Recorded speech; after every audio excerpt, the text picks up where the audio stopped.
ನಮಸ್ಕಾರ. ಮಾತಿನಿಂದ ಬಾರದ ಜಯ ಮೌನದಿಂದ ದಕ್ಕುತ್ತದೆ. ಆಚಾರ್ಯ ಚಾಣಕ್ಯರು ಹೇಳುತ್ತಾರೆ, ಮೌನ ಎನ್ನುವುದು ಜ್ಞಾನಿಯ ಆಭರಣ ಮತ್ತು ಶಕ್ತಿಯುತ ವ್ಯಕ್ತಿಯ ಅಸ್ತ್ರ.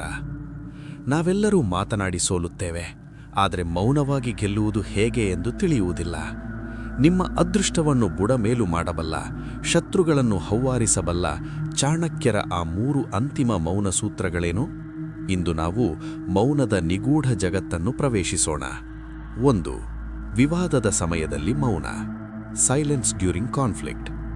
ಚಾಣಕ್ಯರ ಮೊದಲ ಸೂತ್ರ: ಮೂರ್ಖರೊನ್ನಿಗೆ ಜಗಳವಾಡುವಾಗ ಮೌನವೇ ಶ್ರೇಷ್ಠ ಉತ್ತರ. ಬುದ್ಧಿಹೀನರ ಜೊತೆ ವಾದ ಮಾಡುವುದು ನಿಮ್ಮ ಶಕ್ತಿ ಮತ್ತು ಸಮಯ ಎರಡನ್ನೂ ವ್ಯರ್ಥ ಮಾಡುತ್ತದೆ. ನೀವು ಮೌನವಾಗಿದ್ದಾಗ ಎದುರಾಳಿ ತನ್ನ ಶಕ್ತಿಯನ್ನು ಕಳೆದುಕೊಳ್ಳುತ್ತಾನೆ. ನಿಮ್ಮ ಮೌನವು ಅವರನ್ನು ಗೊಂದಲಕ್ಕೀಡು ಮಾಡುತ್ತದೆ. ಚಾಣಕ್ಯನ ಪ್ರಕಾರ, ಜಗಳದ ಸಮಯದಲ್ಲಿ ಮೌನವಾಗಿರುವವನು ಸೋತಂತೆ ಕಂಡರೂ ಅಂತಿಮವಾಗಿ ಗೆಲುವು ಅವನದೇ ಆಗಿರುತ್ತದೆ. ಮಾತು ಬೆಳ್ಳಿ, ಮೌನ ಬಂಗಾರ ಎನ್ನುವುದು ಇದಕ್ಕೆ. 2. ಗುರಿ ಮುಟ್ಟುವವರೆಗೆ ಮೌನ. Silence regarding goals. ಚಾಣಕ್ಯರು ಎಚ್ಚರಿಸುತ್ತಾರೆ, ನಿಮ್ಮ ಮನಸ್ಸಿನಲ್ಲಿರುವ ಯೋಜನೆಯನ್ನು ಕೆಲಸ ಮುಗಿಯುವವರೆಗೂ ಯಾರಿಗೂ ತಿಳಿಸಬೇಡಿ.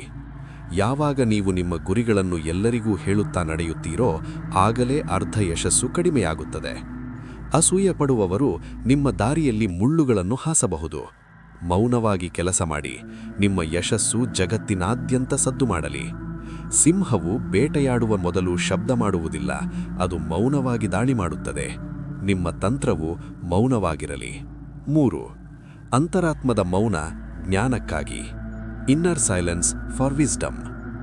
ಚಾಣಕ್ಯನ ಪ್ರಕಾರ ಅಸಲಿ ಜ್ಞಾನ ಹುಟ್ಟುವುದೇ ಮೌನದಲ್ಲಿ. ಮೌನಂ ಸರ್ವಾರ್ಥ ಸಾಧನಂ. ದಿನದಲ್ಲಿ ಕನಿಷ್ಠ ಕೆಲವು ನಿಮಿಷಗಳ ಕಾಲ ಹೊರಗಿನ ಪ್ರಪಂಚದ ಜೊತೆಗಿನ ಸಂಪರ್ಕ ಕಡಿತಗೊಳಿಸಿ ನಿಮ್ಮೊಳಗೆ ಮೌನವಾಗಿರಿ. ಈ ಮೌನವು ನಿಮ್ಮಲ್ಲಿ ಅಸಾಧಾರಣ ಏಕಾಗ್ರತೆಯನ್ನು ತರುತ್ತದೆ.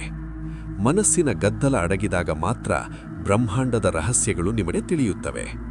ಮೌನವಾಗಿರುವ ವ್ಯಕ್ತಿ ಹೆಚ್ಚು ಆಳವಾಗಿ ಆಲೋಚಿಸಬಲ್ಲ ಮತ್ತು ನಿಖರವಾದ ನಿರ್ಧಾರ ತೆಗೆದುಕೊಳ್ಳಬಲ್ಲ.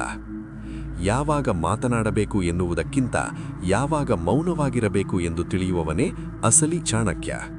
ಈ ಮೌನ ಸೂತ್ರಗಳು ನಿಮ್ಮ ಬದುಕಿನಲ್ಲಿ ಪವಾಡ ಮಾಡಲಿ. ನೀವು ದಿನದಲ್ಲಿ ಎಷ್ಟು ಸಮಯ ಮೌನವಾಗಿರುತ್ತೀರಿ? ಕಮೆಂಟ್ನಲ್ಲಿ ತಿಳಿಸಿ. ಅತಿಯಾಗಿ ಮಾತನಾಡಿ ಸಂಕಷ್ಟಕ್ಕೆ ಸಿಲುಕಿದ ನಿಮ್ಮ ಗೆಳೆಯರಿಗೆ ಈ ವಿಡಿಯೋ ಶೇರ್ ಮಾಡಿ ಅವರಿಗೆ ಸಹಾಯ ಮಾಡಿ. ಸಬ್ಸ್ಕ್ರೈಬ್ ಆಗಲು ಮರೆಯಬೇಡಿ. ಮೌನವಾಗಿದ್ದು ಮಹತ್ತರವಾದುದನ್ನು ಸಾಧಿಸಿ. ಇದು ನಿಮ್ಮ ಚಾನಲ್. ನಾನು ಚಾಣಕ್ಯ.